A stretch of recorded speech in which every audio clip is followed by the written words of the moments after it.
వాక్య భాగములు చదివి వినిపించినటువంటి మన సంఘ వైస్ ప్రెసిడెంట్ గారు వైఎన్ ప్రసాద్ బాబు గారికి, అలాగే మన సంఘ ట్రెజరర్ గారు యేసురత్నం గారి యొక్క సతీమణి గారికి ప్రభువు నామములో వందనాలు తెలియజేస్తున్నాను. మన ఆంధ్ర క్రైస్తవ కీర్తనల్లో నుండి 814వ పాట పాడుకొని ప్రభువు నామాన్ని మహింపరుద్దాం.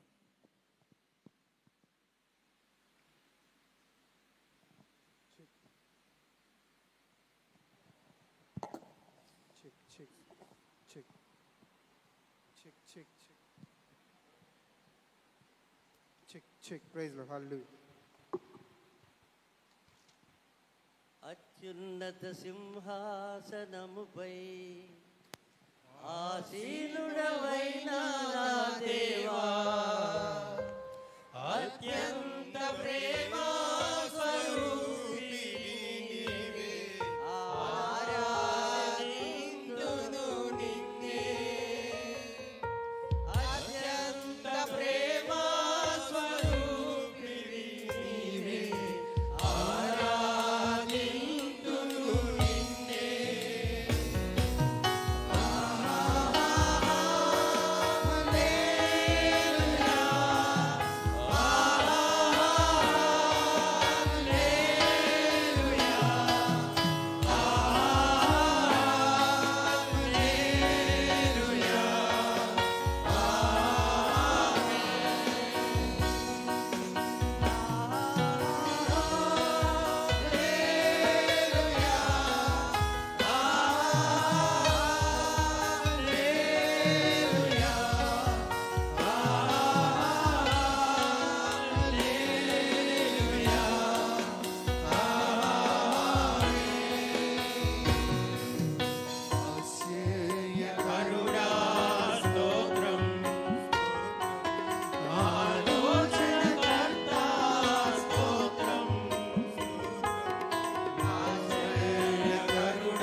మనందరం కూడా కొద్ది నిమిషాలు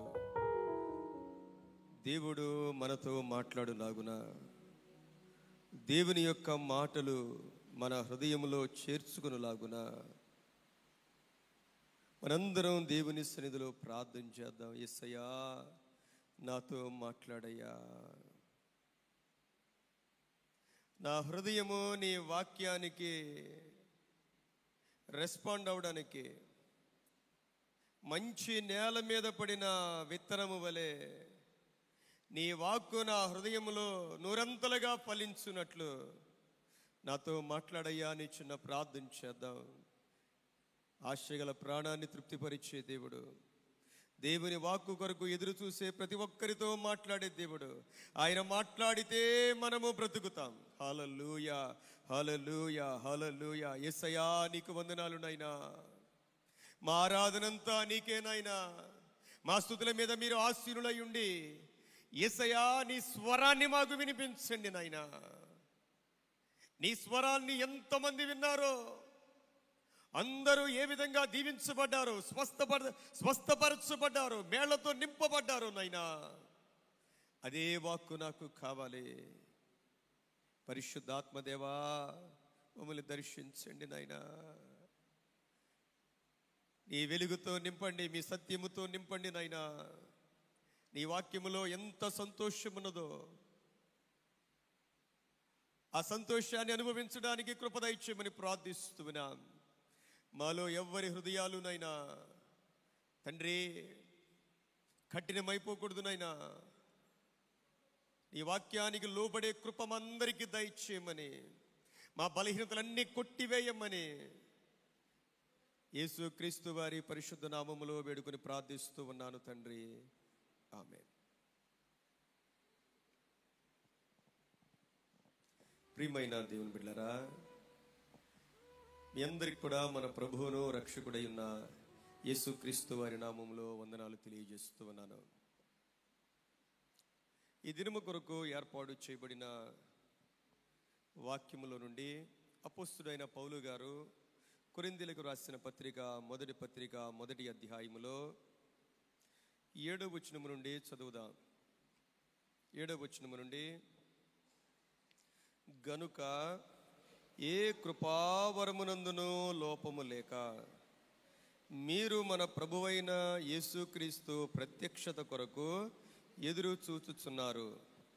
మన ప్రభువైన యేసుక్రీస్తు దినమందు మీరు నిరపరాధులై ఉండునట్లు అంతము వరకు ఆయన మిమ్మును స్థిరపరచును. మన ప్రభువైన యేసుక్రీస్తు అను తన కుమారుని సహవాసమునకు మిమ్మును పిలిచిన దేవుడు నమ్మతగిన వాడు. దేవునికి మహిమ కలుగును గాక. పౌలు గారు కొరింథీ సంఘానికి వ్రాస్తూ కొరింథీ సంఘము యొక్క గొప్పతనాన్ని చెప్తూ ఉన్నాడు. కొరింథీ సంఘం ఎలాంటి సంఘం అంటే, ఏ కృపావరమునందును లోపము లేక. మీకు ఎన్ని కృపావరాలు ఉన్నాయి?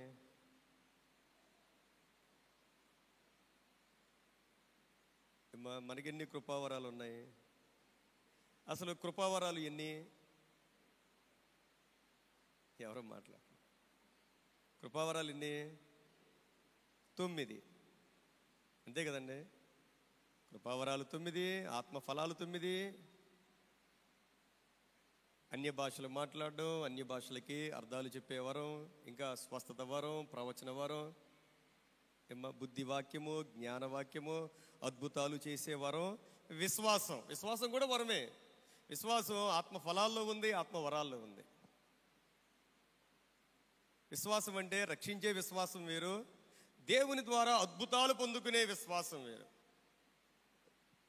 ఎవరైతే నా జీవితంలో దేవుడు ఎంత గొప్ప కార్యమైనా చేస్తాడని నమ్ముతారో, ఆ విశ్వాసం మనలో ఉంటే ఖచ్చితంగా ఆ కార్యం దేవుడు మనకు చేసేస్తాడు. కాబట్టి ఈ 9 ఆత్మవరాలు కొరింథీ సంఘములో అందరికీ ఉన్నాయి. దేవునికి మహిమ కలుగును గాక. అంటే అది ఎంత బలమైన సంఘం. మనం అనుకుంటాం ఆత్మవరాలంటే, కొంతమంది పాటలు పాడడం ఆత్మవరం అనుకుంటారు. బైబిల్లో పాటలు పాడే వరాలు ఏం లేవు ఏమ్మా. ఆత్మవరాలు 9, ఆత్మఫలాలు 9. వాటిని కలిగి ఉండడం, వాటిని కలిగి ఉండి దేవుని రాకడ కొరకు ఎదురు చూడడం, వాటిని కలిగి ఉండి దేవుని ఎదుట పరిశుద్ధంగా బ్రతకడం అనేది చాలా గొప్ప సంగతి. దేవుని ఆత్మ అనుభవాలు చాలా లోతైనవి ప్రియమైన దేవుని బిడ్డలారా. మనము ఎంత దేవుని సన్నిధిలో అపేక్షిస్తూ ఉంటామో దేవుడు వాటిని మనకు అనుగ్రహించే దేవుడై ఉన్నాడు. యేసు ప్రభు అన్నారు, తనకు ప్రార్థన చేసే వారికి తప్పకుండా దేవుడు ఆయన ఆత్మనిస్తారని వాగ్దానం చేశాడు. ఆయన లూకాసు వార్త 11వ అధ్యాయంలో తన్ను అడుగు వారికి, మత్తయి సువార్త 7వ అధ్యాయం 7వ వచనం నుండి అడుగుడే మీకు ఇవ్వబడును, వెదకుడి మీకు దొరుకును, తట్టుడి మీకు తీయబడును. ఏమడగాలి అంటే లూకాసు వార్త 11వ అధ్యాయంలో ఈ మాట వ్రాయబడతా ఉంటుందండి. ఏమనంటే అక్కడ కూడా అడుగుడి మీకు ఇయ్యబడును, వెదకుడి మీకు దొరుకును, తట్టుడి మీకు అని చెప్పిన ఆయన ఏమడగాలో అక్కడ చెప్పాడనమాట. తన్ను అడుగు వారికి ఆయన ఆత్మను తప్పకుండా దయచేస్తానని వాగ్దానం చేశాడు ఆయన. కాబట్టి కొరింథీ సంఘం చాలా బలమైన సంఘం, దేవుని ఆత్మ వరాలతో నింపబడిన సంఘం. కాబట్టి ఆ సంఘాన్ని గురించి పౌలు గారు చాలా గొప్పగా వ్రాస్తూ ఉన్నారు. గొప్పగా వ్రాస్తూ ఆయన అంటూ ఉన్న మాట ఏంటంటే 9వ వచనంలో, మన ప్రభువైన యేసు క్రీస్తు అను తన కుమారుని సహవాసమునకు మిమ్మను పిలిచిన దేవుడు నమ్మదగిన వాడు. దేవునికి మహిమ కలుగును గాక. దేవుడు ఎందుకు పిలిచాడంట? తండ్రి అయిన దేవుడు మనల్ని ఎందుకు పిలిచాడు? అలనాడు కొరింథీ సంఘంలో ఉన్న వారిని ఎందుకు పిలిచాడు దేవుడు? దేనికోసం పిలిచాడంట? మరొకసారి చదవండి 9వ వచనంలో, మన ప్రభువైన యేసుక్రీస్తు అను తన కుమారుని సహవాసమునకు. అంటే దేవుడు మనల్ని ఎందుకు పిలిచాడు అంటే యేసుక్రీస్తు వారితో సహవాసం చేయడానికి, ఫెలోషిప్ చేయడానికి, ఆయనతో గడపడానికి, ఆయనతో మనం మాట్లాడడానికి, ఆయన స్వరాన్ని మనం వినడానికి దేవుడు మనల్ని పిలిచాడు. చాలాసార్లు అసలైంది మర్చిపోతాం మనం. దేవుని పిలుపు ఏంటంటే యేసయ్యతో మనము సహవాసం చేయాలి. చేసే అనుభవం మనకుందా? ఎన్నో కార్యక్రమాలు చేస్తూ ఉన్నాం మనం. అన్ని కార్యక్రమాల కంటే మించిన కార్యక్రమం ఏంటంటే దేవునితో మనము సహవాసం చేయాలి. అది ఎన్నడూ మనం మర్చిపోకూడదు ప్రియమైన దేవుని బిడ్డలారా. దేవునితో ఒక వ్యక్తిగతమైన సహవాసం, ఒక స్నేహం, ఒక బంధం అనేది ప్రతి విశ్వాసికి ఉండాలి. ఎన్ని ఆత్మవరాలు ఉండొచ్చు, ఎన్ని కార్యాలు చేయొచ్చు, ఎన్ని చేసినా సరే దేవునితో సహవాసాన్ని మనం కోల్పోకూడదు ప్రియమైన దేవుని బిడ్డలారా. ఎందుకు ఈ మాటలు ప్రారంభంలో తెలియచేశాడంటే చాలా బలమైన సంఘం చాలా బలహీనమైన సంఘంగా మారిపోయింది. చాలా ఆత్మీయమైన సంఘం శరీర సంబంధమైన సంఘంగా మారిపోయింది. ఎంతో మందిని మనం చూస్తూ ఉన్నాం. గొప్ప గొప్ప సేవకులు, ఎంతో బలమైన విశ్వాసులు, పడిపోయిన వారిని ఎంతో మంది చూస్తూ ఉన్నాం. పడిపోయి లేవకుండా అలాగే ఉన్న వారిని చాలా మంది చూస్తూ ఉన్నాం. దేవుని ఆత్మలో దినదినము మనము ఎదగాలి ప్రియమైన దేవుని బిడ్డలారా. ఎప్పటికీ దేవునితో మన సహవాసం కోల్పోకూడదు. దేవునితో సహవాసం కోల్పోతే ఏం జరుగుద్ది? దేవాతి దేవుడు పాత నిబంధన గ్రంథంలో సౌలు రాజుకు తన ఆత్మనిచ్చాడు, అనగా తన సన్నిధిని ఇచ్చాడు, తన సహవాసాన్ని ఇచ్చాడు. గొప్ప గొప్ప కార్యాలు చేయడానికి దేవుడే తన ఆత్మను అనుగ్రహించాడు. సౌలు గారు నిలబెట్టుకున్నారా? సౌలు నిలబెట్టుకోలేదండి. దేవునితో మనం సహవాసం చేయాలి అనుకున్నప్పుడు ప్రతి చిన్న విషయంలో కూడా జాగ్రత్తగా ఉండాలి. దేవుడు అంత ఆషామాష కాదండి. ప్రతి చిన్న విషయంలో కూడా మనం చాలా జాగ్రత్త తీసుకోవాలి. ఏం చేశాడైనా? సమూయేలు ప్రవక్త అన్నాడు, నేను వచ్చేదాకా వారం రోజులు ఆగమన్నాడు. నేను వస్తాను, బలర్పిస్తాను, అప్పుడు యుద్ధం చేయమన్నాడు. ఈ లోపల ఈయనేం చేశాడు? ఈయన దగ్గర ఉన్న వాళ్ళందరూ జారుకుంటున్నారు, వెళ్ళిపోతా ఉన్నారు, భయపడిపోయారు. శత్రువులేమో దగ్గరికి వచ్చేసారు. తీరా చూస్తే వస్తారన్న సేవకుడేమో ఇంకా రాలేదు. ఏం చేశాడు ఈయన? సేవకుడితో పని లేకుండా, సేవకునితో పని లేకుండా ఈయనే బలిచ్చేసాడండి. చాలాసార్లు మనకు ప్రార్థన వస్తే, వాక్యం వస్తే మనం చేసే పని ఏంటంటే సేవకుడితో పని ఉండదండి. తెలుసండి, ఏముంది ప్రార్థనకి? ఎవరు చేసినా ప్రార్థనే, ఎవరికైనా అదే వాక్యం, ఎవరు చేసిన అదే ప్రార్థన, ఎవరు చేసిన అదే భక్తి. మరి దేవుడు ఎందుకు అంత బాధపడ్డాడు? చేసింది చిన్నదే, కానీ దేవుడు తన ఆత్మనే తీసేశాడండి. మొన్న శుక్రవారం కూడా కొన్ని మాటలు తెలియజేశాను. సౌలు గారికి దేవుని ఆత్మ వెళ్ళిపోయింది, కానీ సౌలు ఎప్పుడు ఓడిపోలే. దేవుని ఆత్మ వెళ్ళిపోయినా సౌలు ఓడిపోలేదంటే సౌలు ఏమనుకుని ఉంటాడు? అన్నిట్లో జయమే. మన పిల్లలు బాగున్నారు, మనం బాగున్నాం, అన్నీ బాగున్నాయి, ఆర్థికంగా బాగున్నాం, ఆరోగ్యాలు బాగున్నాయి, అన్నీ బాగుంటే దేవుడు మనతో ఉన్నాడని చాలాసార్లు అనుకుంటాం మనం.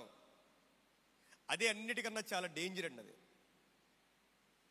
దేవుడు మనతో ఉన్నాడా లేడా, దేవుని ఆత్మ మనతో ఉన్నాడా లేడా, దేవుని సన్నిధి మనతో ఉన్నదా లేదా అని మనం చాలా జాగ్రత్తగా ఉండాలి. ప్రియమైన దేవుని బిడ్డలారా, దేవుడు మనతో ఉన్నప్పుడు ప్రతి చిన్న విషయంలో కూడా మనం చాలా జాగ్రత్తగా ఉండాలి అని దేవుని యొక్క వాక్యం మనకు సెలవిస్తూ ఉంది. ప్రియమైన దేవుని బిడ్డలారా, ఈ రోజున ఆయన సహవాసం, దేవుని సహవాసం మనం కోరుకోవాలి అనే ప్రాముఖ్యమైన సంగతిని మనం జ్ఞాపకం చేసుకోవాలి. పాత నిబంధన గ్రంథంలో దేవుడు చాలా ఖండితంగా చెప్పాడు. ఆయన చెప్పిన మాటలు ఏంటంటే, ద్వితీయోపదేశకాండం 7వ అధ్యాయంలో ప్రారంభము నుండి చూడండి ఒకసారి. ద్వితీయోపదేశకాండం 7వ అధ్యాయంలో, నీవు స్వాధీనపరచుకొనబోవు దేశములోనికి నీ దేవుడైన యెహోవా నిన్ను చేర్చి బహుజనములను, అనగా సంఖ్యకును బలమునకు నిన్ను మించిన హిత్తీయులు, గిర్గాషీయులు, అమోరీయులు, కనానీయులు, పెరిజ్జీయులు, హివ్వీయులు, యెబూసీయులను 7 జనములను నీ ఎదురుడి నుండి వెళ్ళగొట్టిన తరువాత నీ దేవుడైన యెహోవా వారిని నీకు అప్పగించున్నప్పుడు నీవు వారిని హతము చేయవలెను. రెండవది, వారిని నిర్మూలము చేయవలెను. వారితో నిబంధన చేసుకొనకూడదు, వారిని కరుణింపకూడదు, నీవు వారితో వియ్యమందకూడదు, వారి కుమారునికి నీ కుమార్తెను ఇయ్యకూడదు, నీ కుమారునికి వారి కుమార్తెను పుచ్చుకొనకూడదు. దేవుడు ఎంత రోషము కలిగిన దేవుడంటే మన దేవుడు.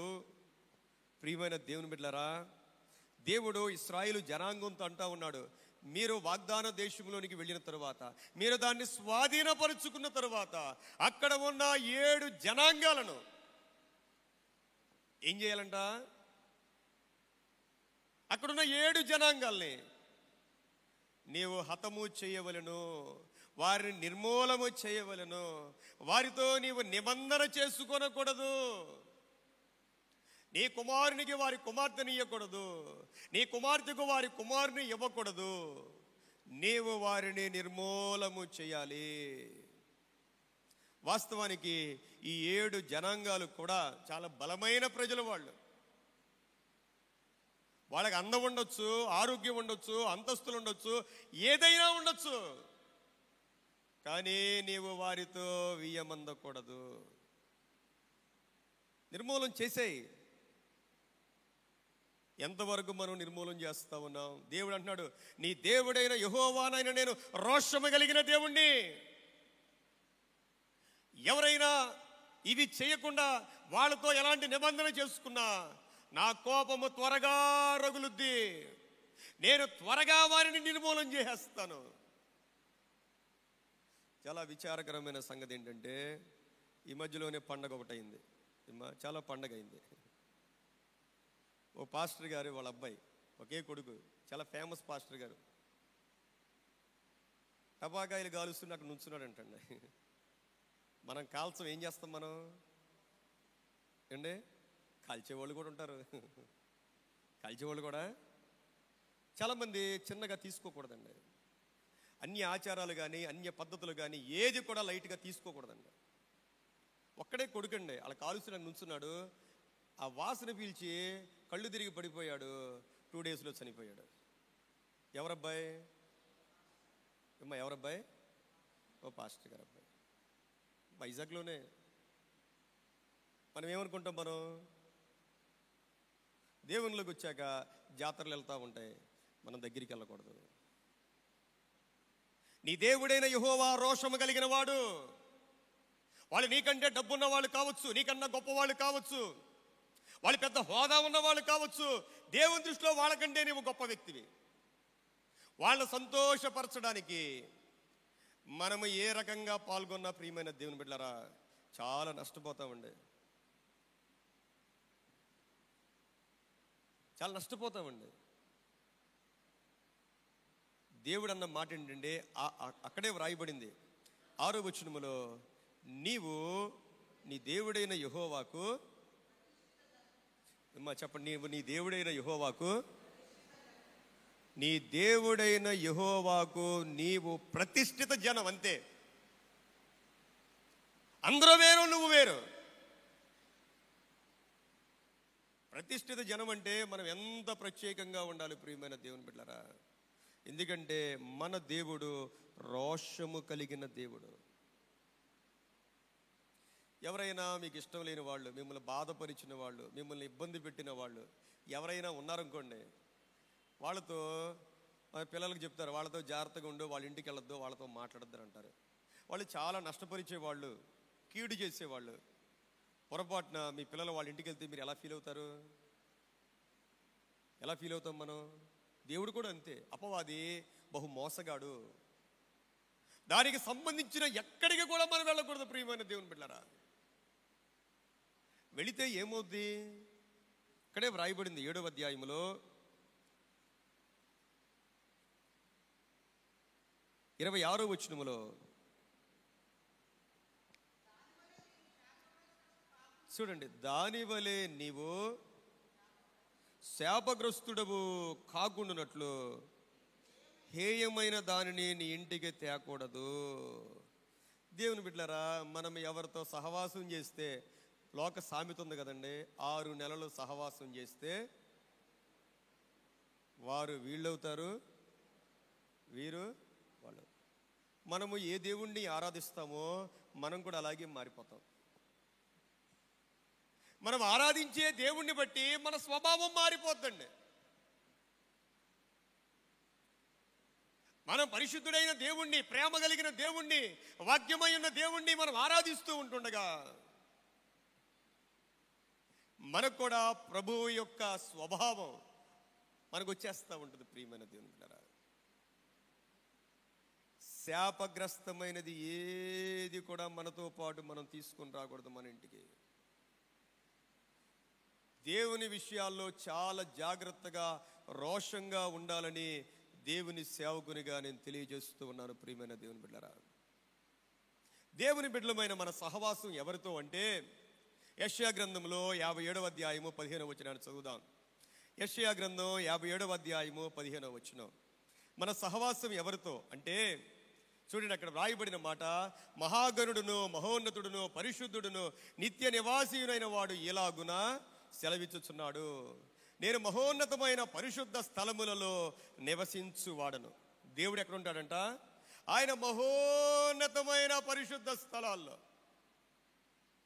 ఎవరికి అందనంత ఉన్నతమైన స్థలాల్లో దేవాది దేవుడు నివసిస్తూ ఉన్నాడు.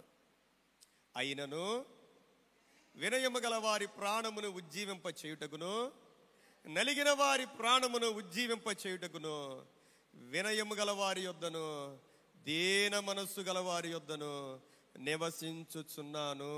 దేవుడు మనలో నివసించాలి అంటే, ఆ పరమ తండ్రి, ఆ పరమ దేవుడు, సర్వలోకాన్ని సృష్టించిన ఆ గొప్ప దేవుడు మనలో నివసించాలి అంటే మనం ఎలా ఉండాలంట? వినయముగా ఉండాలి, దీన మనస్సు కలిగి ఉండాలి. దేవుడు గర్విష్ఠులకు బహుదూరంగా ఉంటాడండి.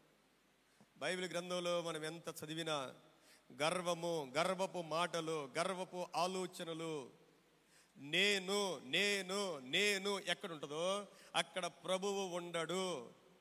నేను నేను నేను అనడానికి మనం ఏ పాటి వారం? దేవుడు లేకుండా మనం ఏమీ చేయలేం. వినయము, దీన మనస్సు, వినయము, దీన మనస్సు ఎవరైతే ఇవి కలిగి ఉంటారో దేవాతి దేవుడు వారిలో నివసిస్తాడు. ప్రపంచాన్ని ఏలిన గొప్ప గొప్ప రాజులు వారి జీవితం చాలా విషాదంగా ముగిసింది. అలెగ్జాండర్ గారు, నెబుకద్నెజరు విర్రబిగాడండి. ఎందుకంటే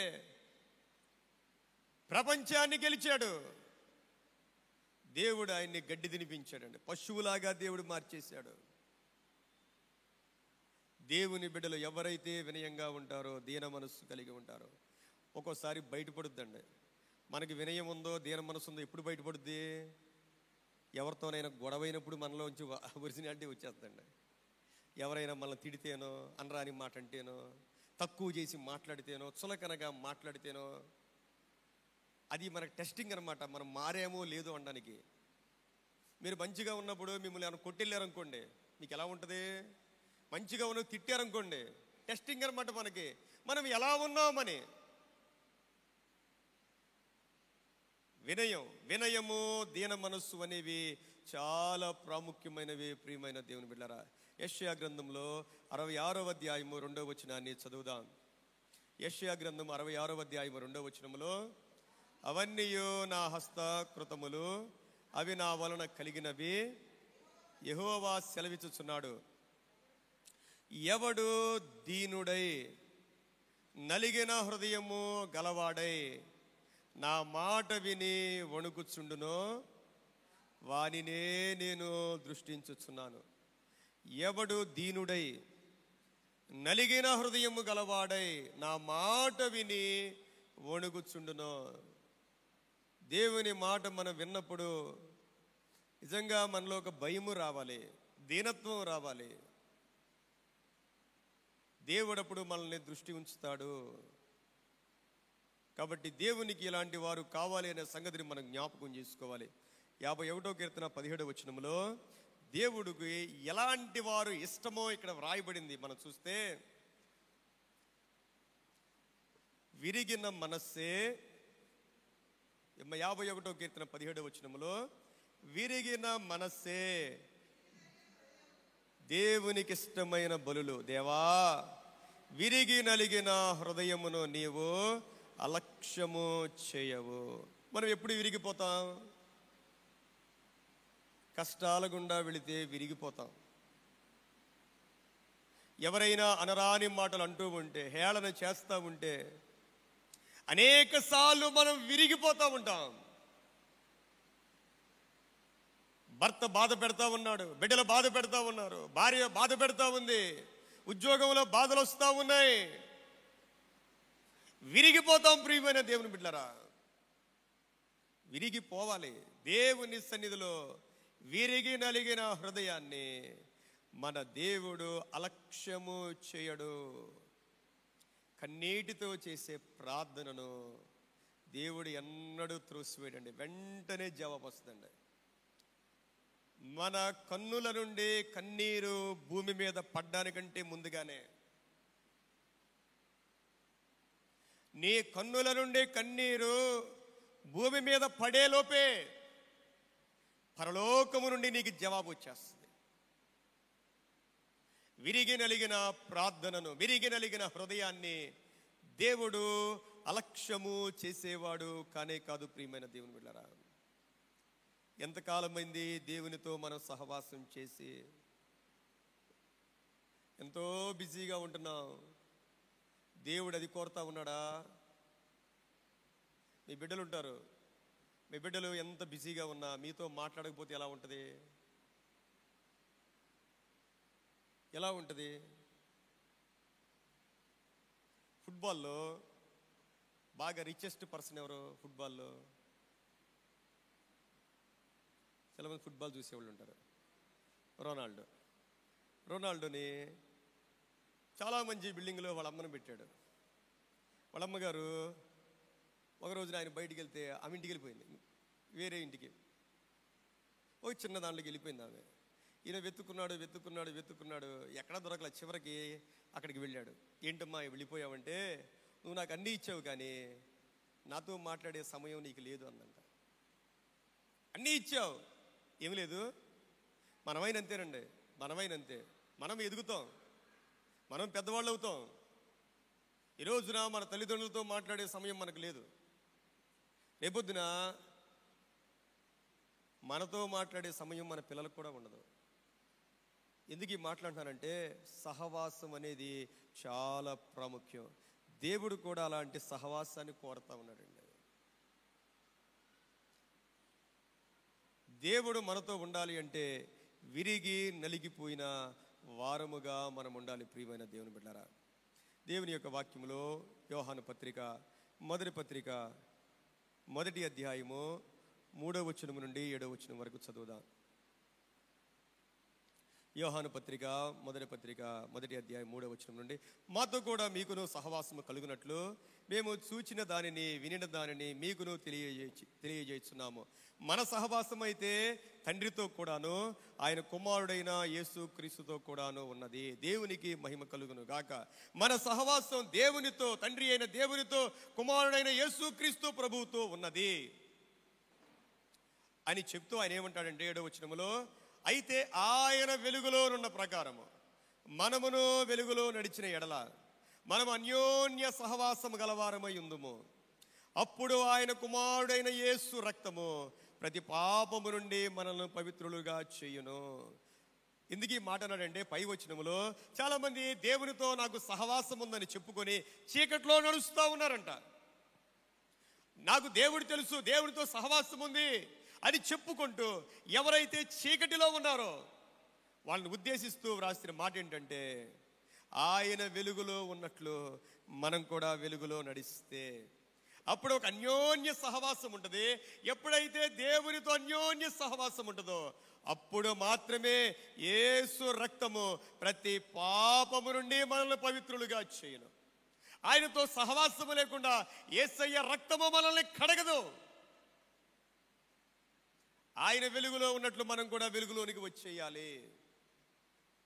దానికోసం దేవాతి దేవుడు ఎదురు చూస్తూ ఉన్నాడు. ప్రియమైన దేవుని బిడ్డలారా, కాబట్టి మన సహవాసము తండ్రి అయిన దేవునితో ఉన్నది, ప్రభు అయిన యేసుక్రీస్తు వారితో ఉన్నది. యేసుక్రీస్తు ప్రభు అన్నారు మత్తయి సువార్త 18వ అధ్యాయం 20వ వచనములో, మత్తయి సువార్త 18:20 వచనములో,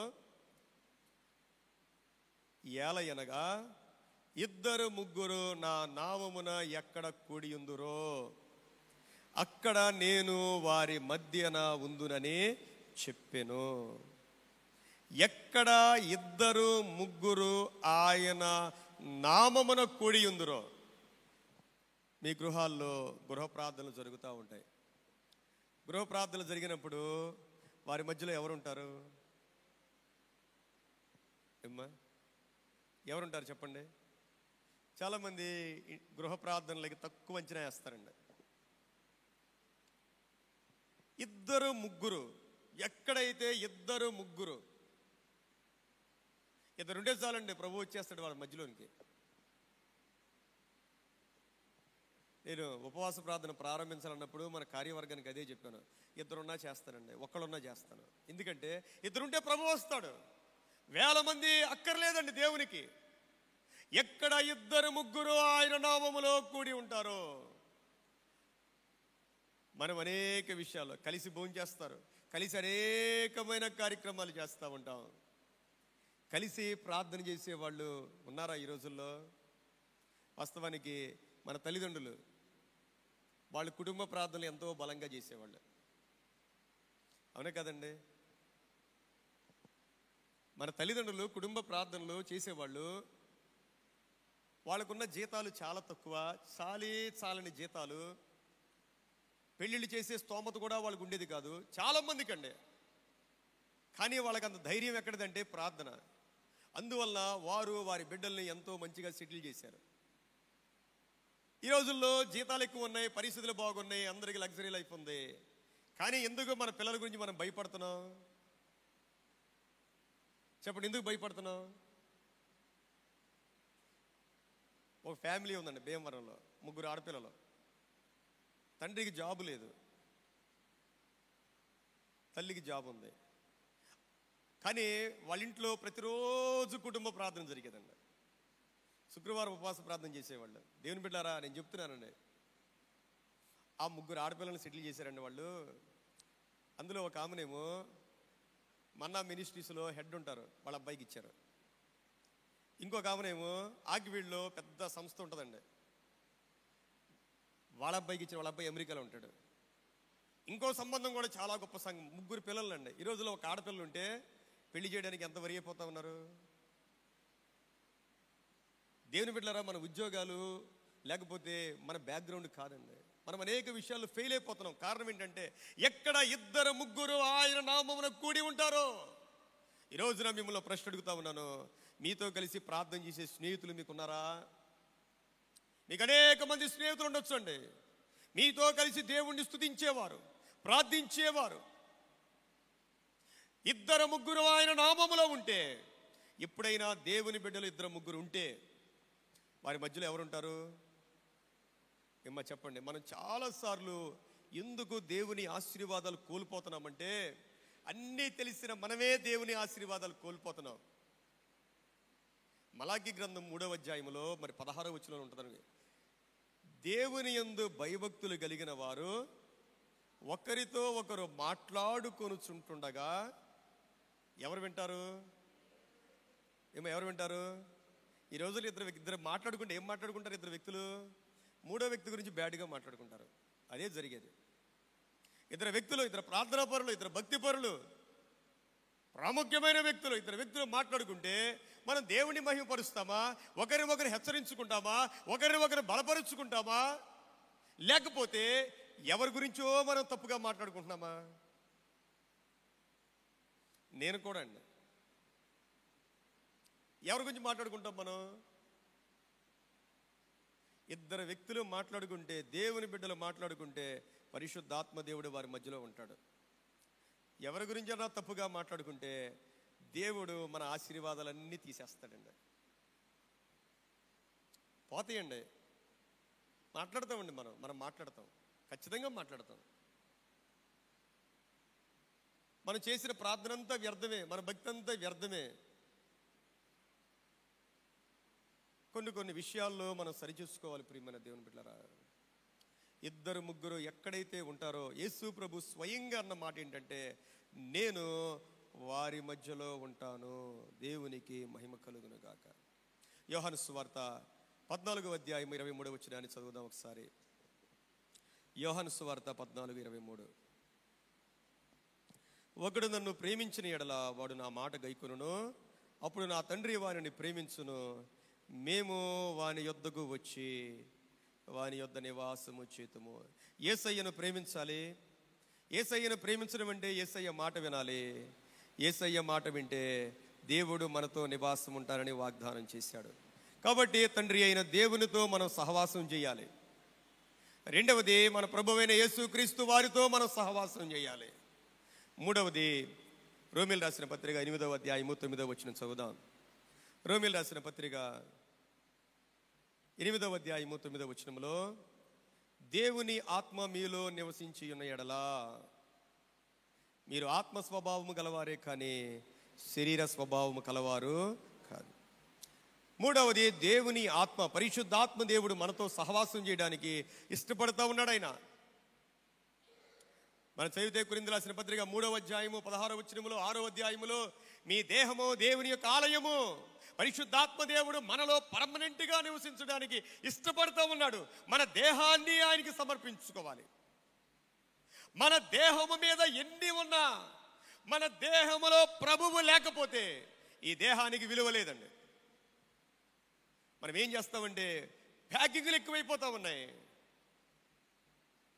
మనం పైన ఎంత బాగా ప్యాకింగ్ చేసామనేది లోకస్తులు చూస్తారు, కానీ లోపల ఏమున్నది మనుషులు పై స్వరూపాన్ని చూస్తారు. మనుషులు పైన వేసుకునే బట్టలు, మొహానికి వేసుకునే మేకప్, మనుషుల పై స్వరూపాన్ని మాత్రమే చూస్తారు.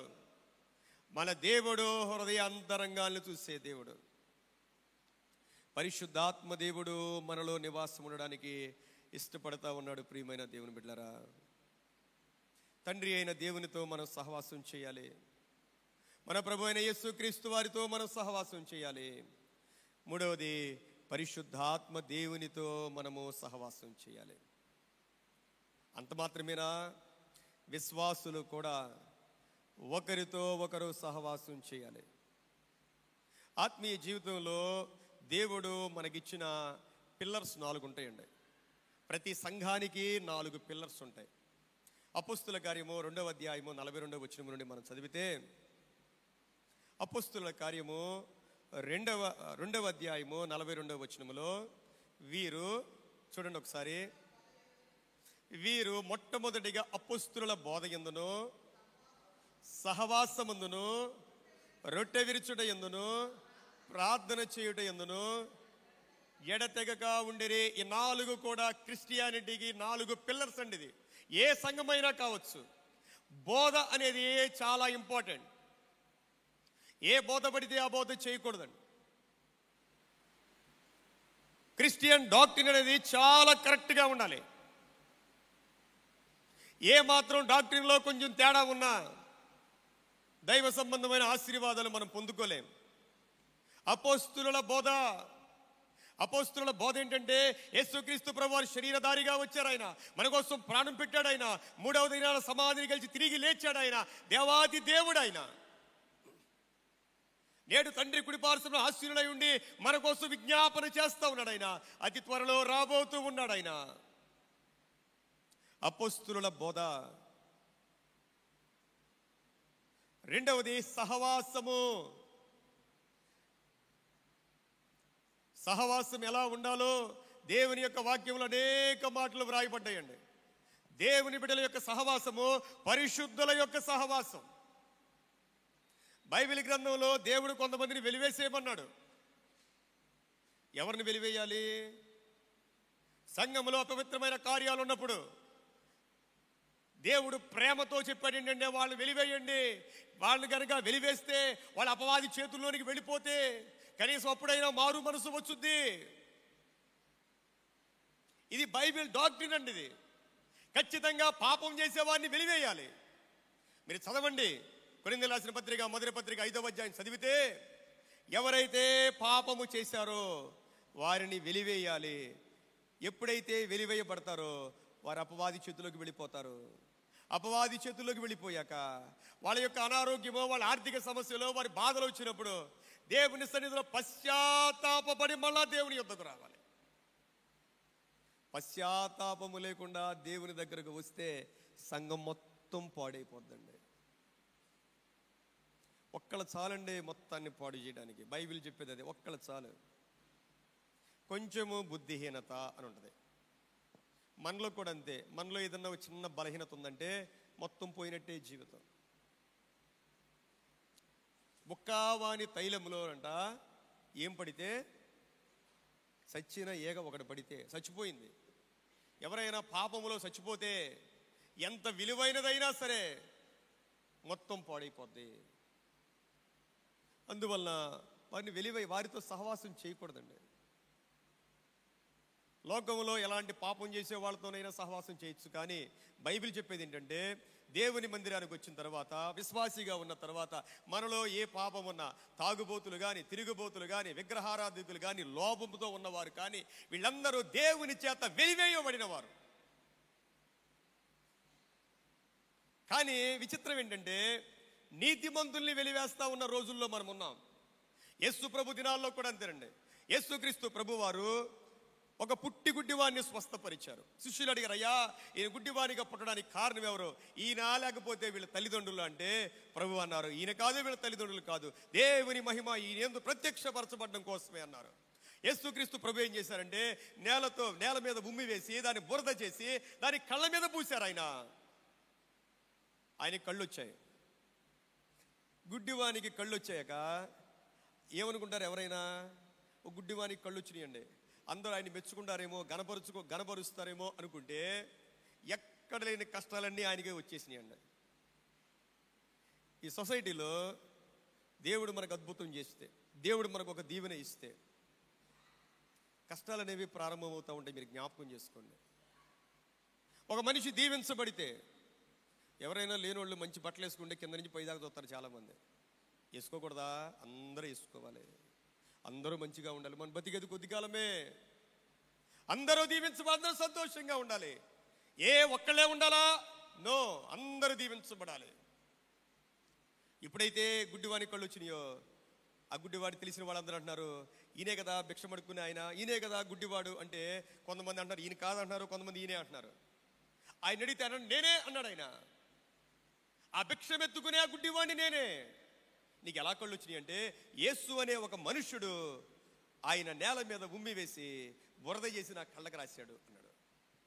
వెంటనే ఈ విషయం ఎక్కడికి వెళ్ళిపోయిందంటే పరిసయ్యుల దగ్గరికి వెళ్ళిపోయిందండి. పరిసయ్యులు అంటే బాగా భక్తి కలిగిన వారు, మారు మనసు లేని భక్తి కలిగిన వారు, ఇతరుల్ని విమర్శించే భక్తి కలిగిన వారు.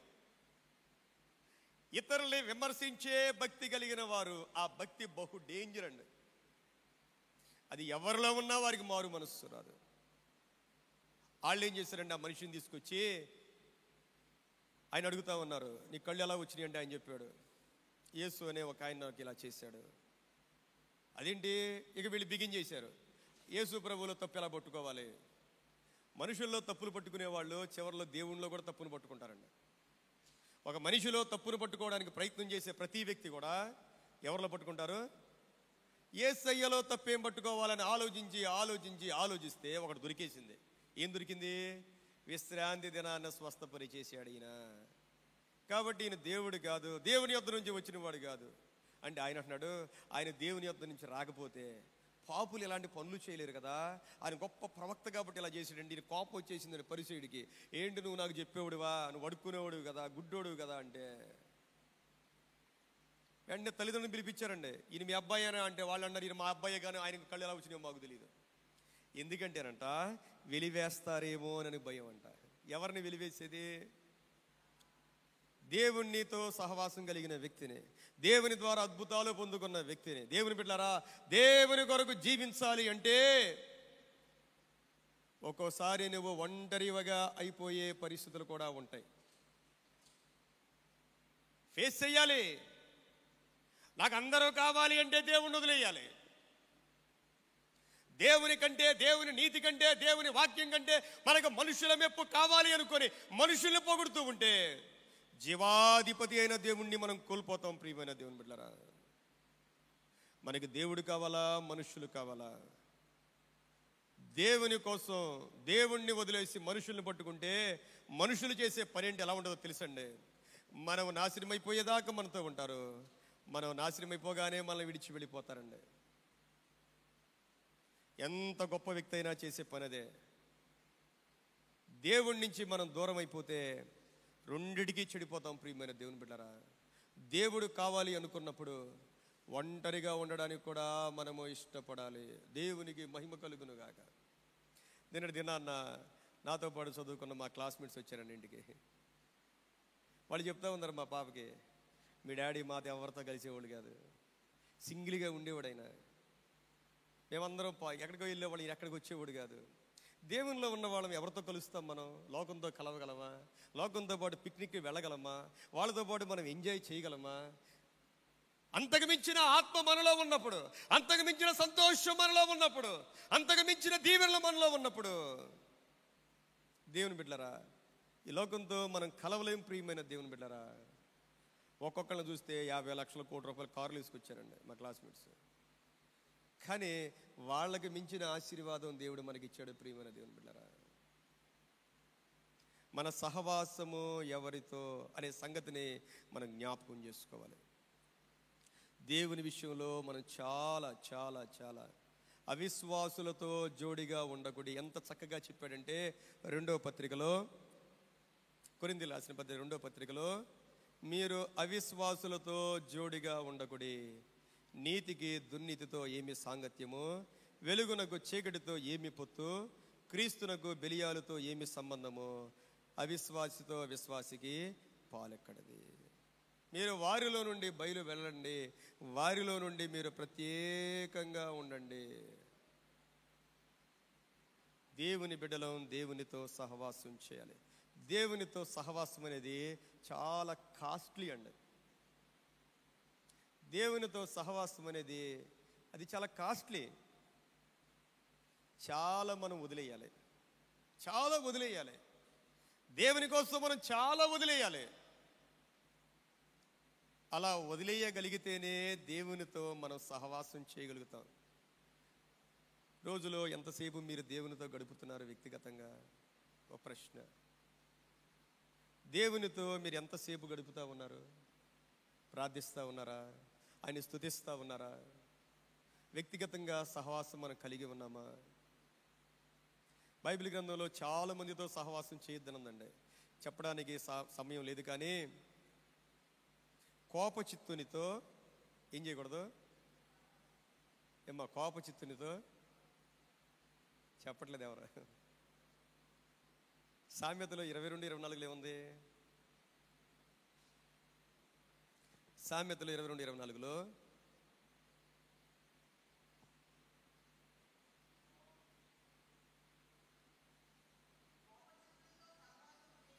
అది క్రోధము గలవానితో పరిచయము. ఎందుకు చెప్పాడు ఈ మాట? కోపం కలిగిన వాళ్ళతో సహవాసం చేయొద్దని. కోపం ఎందుకు ఉంటుందండి చాలా మందికి? ఇగో ఎక్కువ. అందరి మీద కోపడరండి వాళ్ళు. ఎవరు లోకం అయితే వాళ్ళ మీద కోపడతారండి. మనకు ఎక్కువ కోపం అంటే అర్థం ఏంటంటే, నేను చెప్పిందే జరగాలి, అది మంచి అయినా చెడైనా నేనే కరెక్టు, నేనే తెలివైనోడిని. కోపపడేవాళ్ళు చాలా మందిని బాధ పెడతారండి. చాలా మందిని మానసికంగా వాళ్ళ మనస్సు మీద దాడి చేస్తారు వీళ్ళు. టీచర్స్ ఉంటారు కొంతమంది, చాలా కోపం వాళ్ళకి. వాళ్ళు చూసి పిల్లలు వణికిపోతారండి, వణికిపోతారు. వీళ్ళు చాలా గ్రేట్గా ఫీల్ అవుతారు, నన్ను చూసి వాళ్ళు భయపడుతున్నారని. భయపడడం కాదండి, వాళ్ళ మనస్సు మీద వాళ్ళు మానసికంగా ఎదగకుండా వీళ్ళు దాడి చేస్తూ ఉంటారు. చాలాసార్లు మనం కూడా మన పిల్లల్ని ఆ విధంగానే కోపెడతా ఉంటాం, మనం భయపెట్టేస్తూ ఉంటాం. అలా ఉండకూడదు ప్రియమైన దేవుని బిడ్డలారా. దేవుని వాక్యం చెప్తా ఉంది, కోపచిత్తునితో సహవాసము. ఒకవేళ మనలో ఎవరికైనా కోపం ఉంటే మనం ఏం చేయాలి? ఆ కోపాన్ని మీరు ఏం చేస్తారో, ఏ రకంగా ప్రాక్టీస్ చేస్తారో, ఎలా ప్రార్థన చేస్తారో ఆ కోపాన్ని మనలో నుండి తీసివేసుకోవాలండి. తర్వాత ద్రాక్షారసము త్రాగువారితోనైనను, ఏమ్మా, ద్రాక్షారసము త్రాగువారితోనైనను, తర్వాత మాంసము హెచ్చుగా తినువారితోనైనను. చూడండి 23:20 సామెతల గ్రంథం 23:20 ఉంది.